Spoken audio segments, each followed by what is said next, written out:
Let's talk 2020 food trends and find out what new foods the experts think we're going to be seeing in our social media feeds once the new year arrives, and what current food trends are going to get even bigger. Seaweed has been a dietary staple for a long time, but according to analysts at NPD Group, 2020 is going to be the year when seaweed becomes more than just a staple for certain parts of the world. They say not only is it one of the fastest growing trends in restaurants, but you're going to be seeing more and more seaweed-based snack foods, like chips, claiming valuable shelf space in grocery stores across the country. So first things first, why? Well, it's good for you. Healthline says it's been linked with supporting thyroid function and gut health, as well as being a good source of vitamins and antioxidants. Mara Seaweed says it's also completely sustainable, grows without using resources needed by other crops, grows very fast, and removes CO2 from the atmosphere. It's no wonder that Prepared Foods is calling seaweed 2020's hot ingredient. It's no secret that plant-based meat alternatives have been big, and it's likely they'll continue to rise in popularity. Jackfruit is among those, and if you haven't heard of it or tried it yet, it's pretty cool. A single jackfruit can weigh up to 100 pounds, although 10 to 25 pounds is more average. It's traditionally found in Southeast Asia and the Pacific, and you can use the fruit, leaves, and seeds. It's incredibly versatile. You can eat jackfruit raw, dry, fry it, turn it into jam, or when it's prepared the right way, it's a strangely accurate substitute for pulled pork. It's also pretty good when it comes to substituting for something like mutton. And in Bengali households, where it's been used as a staple for generations, it's even known as tree goat. It gets better. Jackfruit is low-calorie, low-carb, high in protein, fiber, and vitamins. It's also a hardy crop that requires little irrigation. Just think of all those super creative jackfruit tacos, sliders, and bowls just waiting to be made, photographed, and put on Instagram. Go to any coffee shop worth its salt and you'll find at least a few non-dairy milk options. Soy milk and almond milk are pretty popular, but according to Bloomberg, oat milk is poised to be the next big thing in non-dairy milk for 2020. The people making those predictions are basing a large part of that on Oatly, a massive Swedish company who have recently invested $15 million in opening an oat processing plant in New Jersey. Between 2017 and 2019, oat milk sales have jumped from $4.4 million to $29 million. Given those numbers, it's no wonder Oatly decided to hop on this bandwagon and even kickstart a program encouraging Midwestern farmers to grow oats as well as the more typical corn and soy crops. They're not the only game in town, and other beverage manufacturers are gearing up to release their oat milk offerings, which experts say is just another way plant-based foods are moving into the more mainstream market.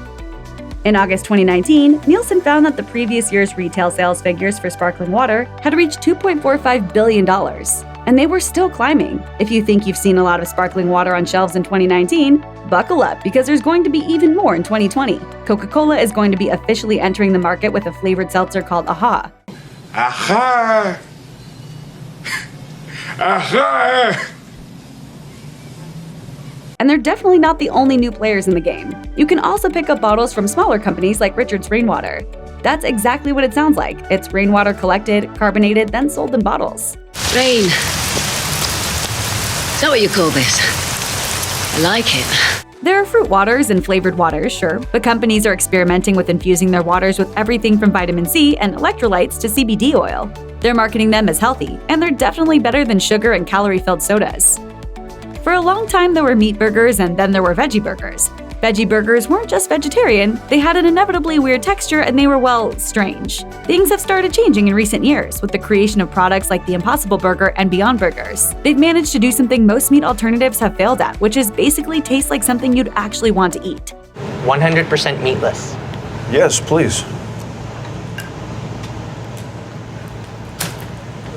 Another, please. That's clearly important. Like vegan activist Ed Winter told CNBC, it's not about getting people to become vegan, it's about getting the options out there. According to Vox, the meat-free burger industry is ending 2019 with a lot of people still on the fence, and it's entirely possible this could go either way. But according to the Washington Post, cattle ranchers are worried. Meat-free burgers are turning into a very real threat. Companies that have traditionally dealt in meat are working on their own meat alternatives. And more restaurant chains like Burger King, White Castle, and Carl's Jr. have either introduced meatless meat products or announced they're working on it. Morningstar has also said they'll be completely vegan by 2021. But there's still a lot of debate. Are plant-based burgers healthier, or are they just more highly processed and, well, not that great? That's a conversation still to come, and as they continue to get more and more trendy, we'll be hearing more about it in 2020. It won't just be burgers and meat that will be changing in 2020. According to experts from Boston, going entirely plant-based will be more and more trendy.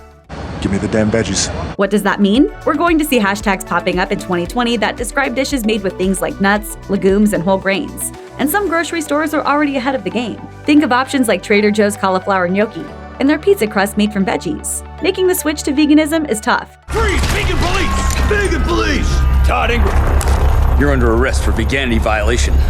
But the Association of UK Dietitians says there are other options. Lacto-ovo vegetarians, for example, don't eat meat, poultry, or seafood, but they do eat eggs and dairy. There are a ton of options out there, and if there's anything that people love to do, it's hop on board with this diet or that one. Fit says there are more and more people doing just that. Between 2016 and 2019, there's been a 600% increase in the number of Americans who identify as vegans.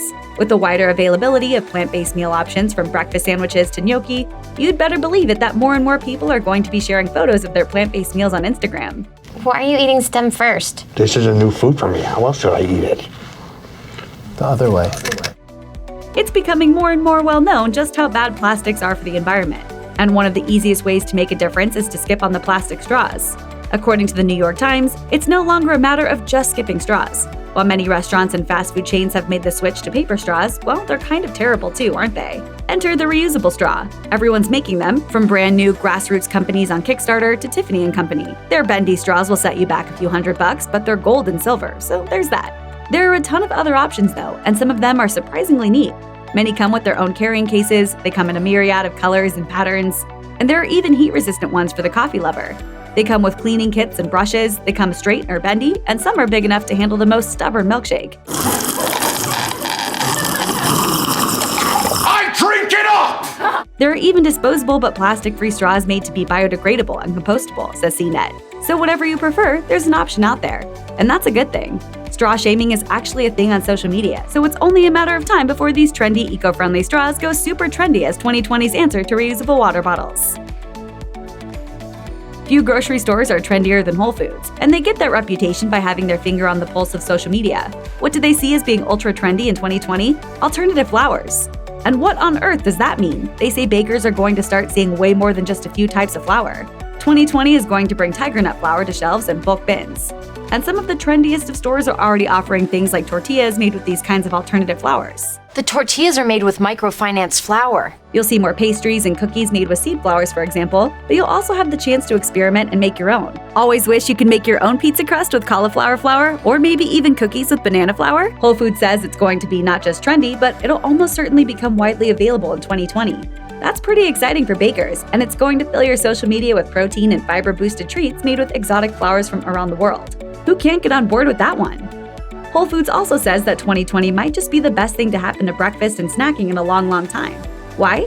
Butters and spreads are poised to not just take over grocery store shelves, but to get really, really wild. We're used to peanut butter and even almond butter, but how about pumpkin butter, chickpea butter, watermelon seed butter? Heck yes. You shall receive butter's luxurious comfort in your mouth without adding to the luxury of your waistline.